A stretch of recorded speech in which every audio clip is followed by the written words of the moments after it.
Hello and welcome to Morning Manna TV program. And we're here at the HSBN studios and the Christian Women's Word Network studio. So thank you for tuning in with me once again. Today we're going to be talking about God closes doors. And I want you to know that it is painful when God closes a door, especially when you're looking to go forward or you're believing that this is the way, walk in it. We're believing that we're being led by God, and then we get a closed door, we get a slam, we get a door that has been slammed in our face. So it is very discouraging and very disappointing at the time, but I'm here to tell you to bring some clarification about that in our lives. So know that people cannot close doors in your life. God uses people, but God is behind every closed door in your life. Haters cannot close your doors. Bad breaks cannot close doors in your life. Territorial guards cannot close doors in your life. Corrupt leaders cannot close doors in your life. Now, God uses them to close the door, but behind the door, our Father God stands behind every closed door. Now, that might be shocking to you, and I know as I was living this out, and I came to realize it is God that is behind this closed door. So when I realized that, I settled in, I settled down, I stopped the fighting, I stopped the striving, I stopped the crying, I stopped the asking, what is going on here? They're getting over on me. Nuh-uh, it's God. God is the one that is behind closed doors. People and circumstances can't keep you from your destiny. I'm going to say that again. People and bad circumstances cannot keep you from your destiny. God won't allow a door to close if it's going to keep you from your purpose. God will not allow a door to close if it's going to keep you from His plans for your life. God shuts doors that no man can shut, and that's found in Revelations 3, 6, and 7. You'll find that in the Bible. Yes, God opens doors that no man can close, but God also shuts doors that no man can open. So God is in charge of both. God is your doorkeeper. God is your doorman. God is your gatekeeper. He guards the entrances of your life. So I want you to settle down when you think about all those times that a door was closed. God guards the entrance of your life. He prevents you from entering doors. Doors that are not ordained for you to walk through. You might have thought they were ordained for you to walk through, and that's where the frustration and the anger comes in and the disappointment comes in. You thought that God wanted you to walk through that door. You thought He ordained you to walk through that door, but because it's shut, that was your answer. God did not want you to walk through that door and step into that door. He prevents the doors from opening. He prevents them. He forbids them. He restricts them. He rules out. He halts a door. He hampers a door. He thwarts your doors. He outlaws, and he allows us to be excluded from doors. He disallows that door to open. So I hope I made that clear with all these adjectives that I used, with all these examples that I used, that God closes your door. He hampers, He excludes, He shuts, He forbids, He prevents doors from being opened. People cannot keep you from the purposes that God has for you. Understand that. People cannot keep you from your purpose. Obstacles cannot keep you from your purpose. Barriers, boundaries, and bars cannot keep you from your purpose.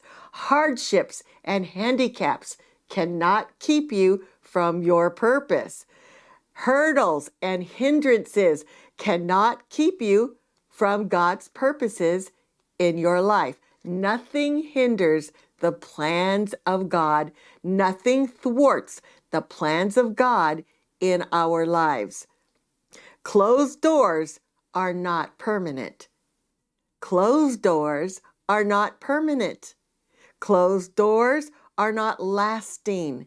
Closed doors are not indefinite. Closed doors are not everlasting. There will be another door opening. As you know, this saying says, when one door closes, another door opens. And that is so true. So closed doors are not permanent.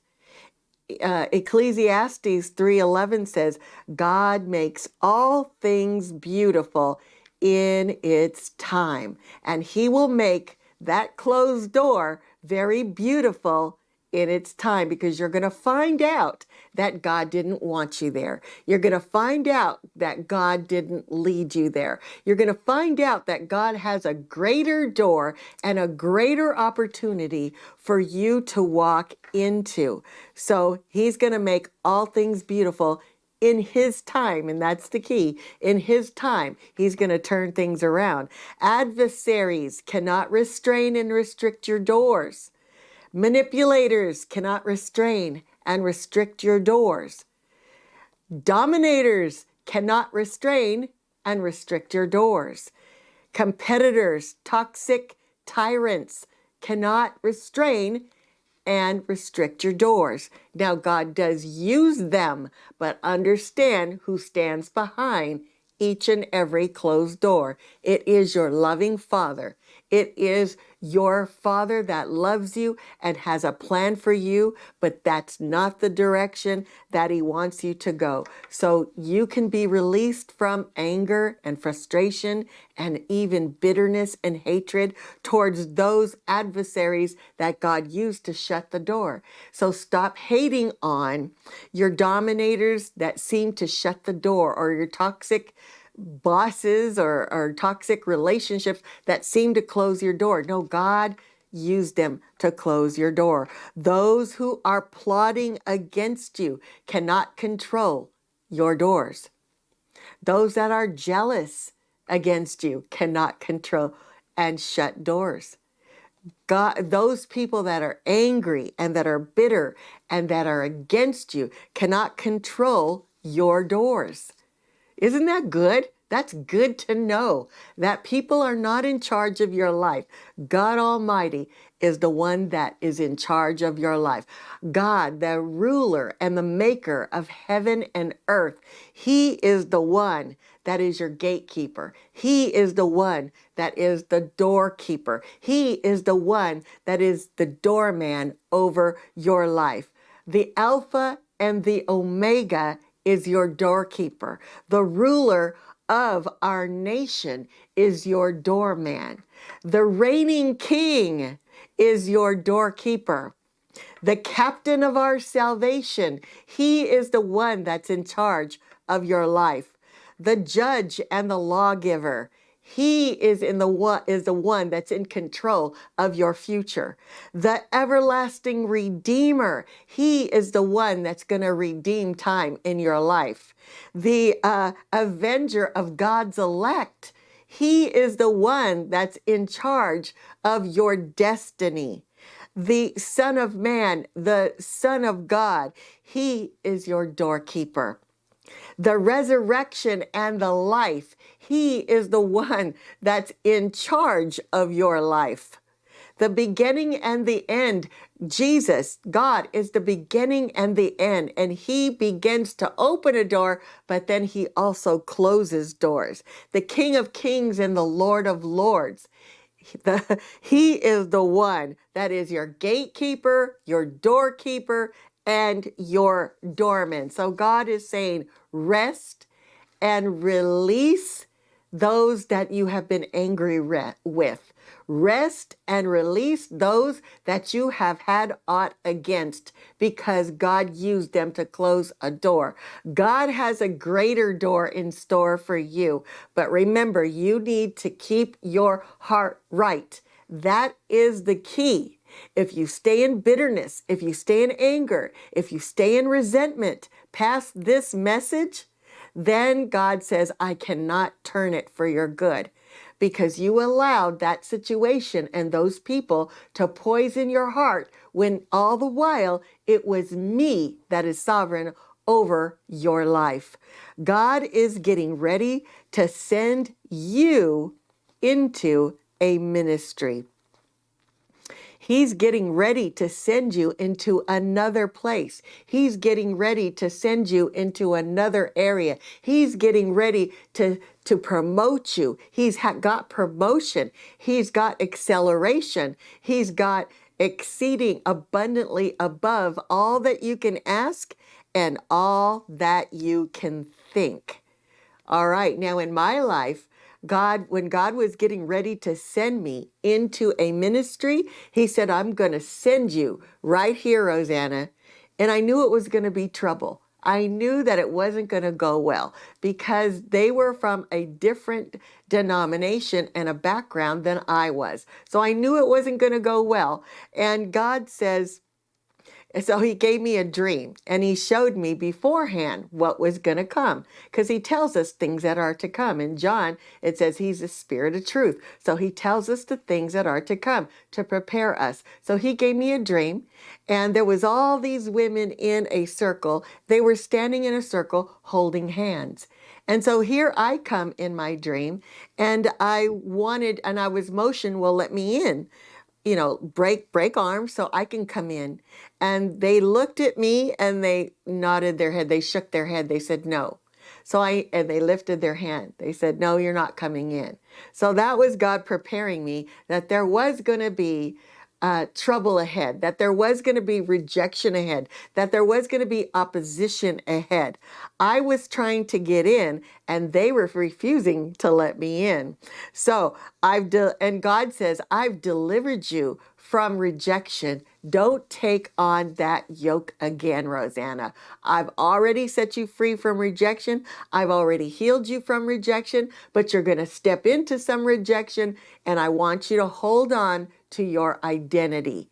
Do not release your identity during this season of rejection. So there was a women's leader. I went straight to the women's department because I know that's where I'm called. And so there was a woman there who was ready to give her position to the next person because she needed to go back to work. She needed to earn some money. So she asked me if I would take over women's director leadership in this area, in this class.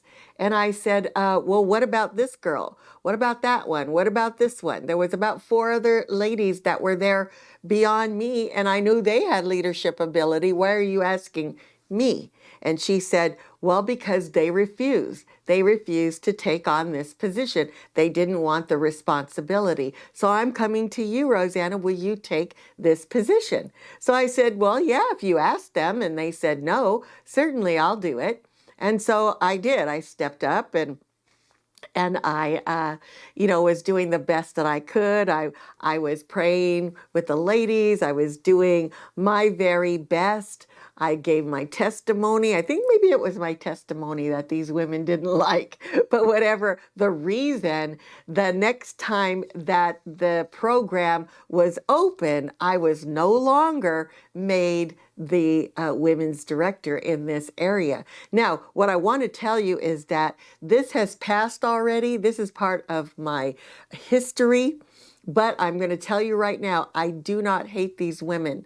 I love these women because they did me a favor by rejecting me. They did me a favor by saying no to me because God opened a greater door. But At the time, I'm not going to say it was easy. It was difficult. But I know now, and I knew then as time was going on, that God was in control of this, not man. So I'm not going to say that I hate these people. Matter of fact, I love them. They did a lot for me. I started my ministry there. So I love them. I love my brothers and sisters at this place, even though it was difficult. So people can't lock you out. People can't shut you out. People can't bar you out of your purpose. God is the one who shuts doors and opens doors. God is the one. And even in John, it was 19:11, when Jesus said to Pilate, "You have no power over me, but what has been given to you." So you can say that. You have no power over me, but what has been given to you by God himself. God uses people to shut doors. And Jesus knew it. Well, I was finding this out myself. Matthew 18:18 says, Jesus has all authority in heaven and in earth. Jesus has all authority in my life. If you are a son and a daughter of God, then Jesus has authority in your life to shut the door. But he will use people to do it. And stop being mad at the people who have shut the door on you. It is for a greater good. It is for blessings coming up. So for 4 years, I served every week in this women's ministry. I was no longer the head, but I did become a facilitator. So I accepted that. And I said, okay, I'm still in. Maybe not as the head. That's all right. I'm still in. So I was a facilitator and I did the best that I could. And the gal that was over the ministry, she just had given me a great report, a great evaluation.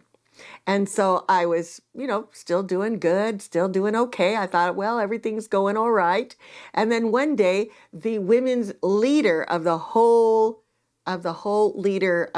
women's department at church, she calls me and she says she wants me to come in. So I said, great, I'm going to meet with the women's leader. I'm going to tell her all the proposals that I have, and I'm going to tell her all the great ideas that I have. And now she's giving me a chance to speak to her one-on-one. And so when I knocked on the door and the door opened, I seen the women's leader over the whole women's department. And then I seen this girl that was over my facilitating area and my teaching area. So I knew that wasn't good because even though she gave me a good evaluation, she was not for me, and I knew it. I knew she didn't like me, but she tolerated me. But anyway, so they were both sitting there, and as they were both sitting there, they did not have smiles on their faces, so I knew, uh-oh, something is gone wrong here. And yeah, so what happened, lo and behold, I got removed from women's ministry altogether. I was no longer to be a facilitator. I was no longer to be even welcome there. And I knew that. They didn't say you weren't welcome. They didn't have to. But by the look on their face and the tone of their voice, I knew that I was not to go there anymore. And so the door was slammed shut in my face. And of course that hurt me. That it never feels good when a door is shut in your face. But it worked for my good. It did. I can say now in hindsight, it worked for my good. When the women's group were looking for volunteers, even my sister was denied. They were looking for volunteers. They were looking for facilitators. And my sister went up and says, well, I could be a facilitator. And the director said, nope. No, you can't do that. And she said, well, what about this? Could I do this? And the director said, nope, you can't do that either. And so she went down the line and said, well, maybe I could do this as a facilitator, because you want facilitators. But the gal kept telling her, no. So I was out, then my sister was out. So Psalms 119 says, everything serves his plan. Listen to that. Everything serves his plan. Not just the good things serve his plan, but the long-lasting situations and the problems can serve his plans. Your delays can serve his plans. Disloyal people can serve his plans in your life. Mistreatment can serve his plans in your life. Misfortune serves his plans in your life. Frustrations, betrayals, closed doors, they all serve his plan for your life. So settle into that. When we understand that all things serve his purposes and serve his plans for our lives, we can stop being frustrated. We can stop being angry. We can stop being bitter. We can stop being resentful. We can stop being hopeless. We can stop feeling like we have been defeated, like we are not good enough. You can stop that because God closed the door for your benefit and on your behalf. You can realize that closed doors aren't bad luck. Closed doors aren't misfortune. Closed doors aren't raw deals, but your closed doors are not even bad breaks. Closed doors are not because you're a misfit. Closed doors are not because you're an outcast. Closed doors is because God closed the door in your life. He is redirecting. He's redirecting your steps. When you know God is your doorkeeper, your gatekeeper, and your doorman, people don't close your doors. That's good news. People cannot close your doors. Bad circumstances do not close your doors. So you can enter into the rest of God and know that your Father is redirecting your path for something greater. Something greater is coming in your life if you keep your heart from bitterness, anger, and resentment. God is in control of every closed door in your life. God closes the doors. He's not going to let you miss your purpose, even when the doors close because of your mistakes, even when you have done mistakes, even when you said wrong things, even when you behaved badly, even when you goofed and you made a blunder and you made a blooper. God is your mistakes don't limit your future, is what I'm saying. Your mistakes don't limit your future. Example, I was going into a meeting with the pastor, and with the pastor was all the people that didn't like me, all my opponents, all my critics, all my harassers. We were all in this meeting at the same time. And I was like praying, Lord, uncover everything here. So what happened was I was the one that was uncovered. God turned the tables and I was the one that was in trouble. I presented my plan for women's ministry. I presented my thoughts and my ideas for women's ministry, and the pastor didn't like it. And he did not like what I did. And when I realized what I did, I immediately called my pastor after the meeting and I said, I am so sorry for presenting this out of time, out of order. Please forgive me. So I immediately, called him and said I was wrong. But it didn't change things for me. I was not promoted there. I was just kind of left alone. You do morning manna and that's all you're going to do. And so I felt defeated. I felt like, oh my gosh, I messed up the plans of God for my life. I really shut the door for my future. I was devastated. But as time went on, I realized that was God shutting the door. He did not want me to be a local gift. He wanted me to be a global gift. He did not want me fitting in with these people. Not that these people were bad, but I wasn't called to that. I was called to something that God wanted to use me globally. And so looking back, I could see, wow, they did me a favor. And again, I'm not mad at them. I'm not upset with them. They're doing what they're doing. They're serving God in their capacity, and I'm serving God in mine. But what I am telling you, that God closes doors.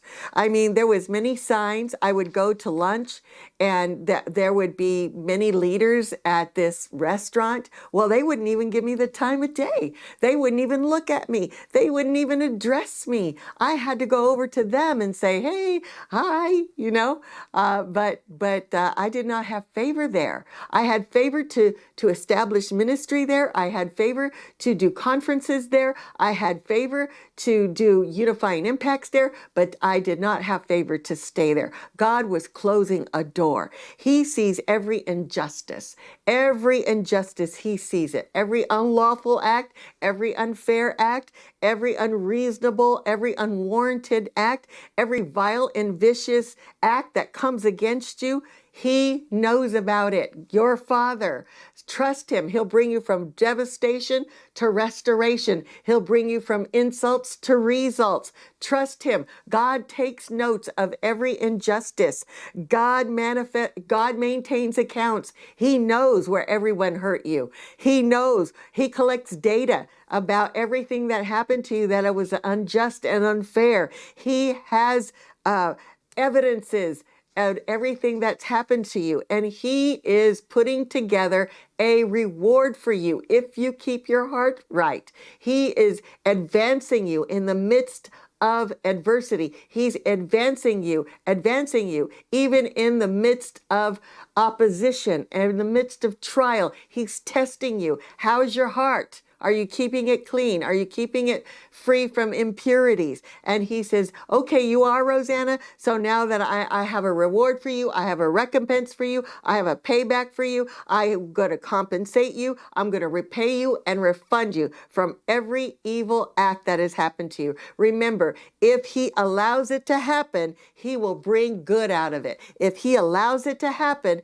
he's got a purpose for it. So all the closed doors have purpose. All the closed doors have a reasoning why, because there is a greater thing ahead of you. So don't retaliate, and he will vindicate. Your life is too sacred. Your life is too holy for just anything to happen. He is sovereign over your life. He is in charge over your life. There's no mistakes. There's no flukes. There's no accidents. He closes doors so that he can open a greater door. A greater door is coming your way. Blessings are coming your way. Rewards and benefits are coming your way because God has another open door. He closed that door because it was a lesser door. He closed that door because it wasn't the way he wanted your destiny to go. So now I'm sitting here as the vice president of HSBN, the co-founder of Christian Women's Word Network, and I'm telling you, God does all things well. Thank you for being with me.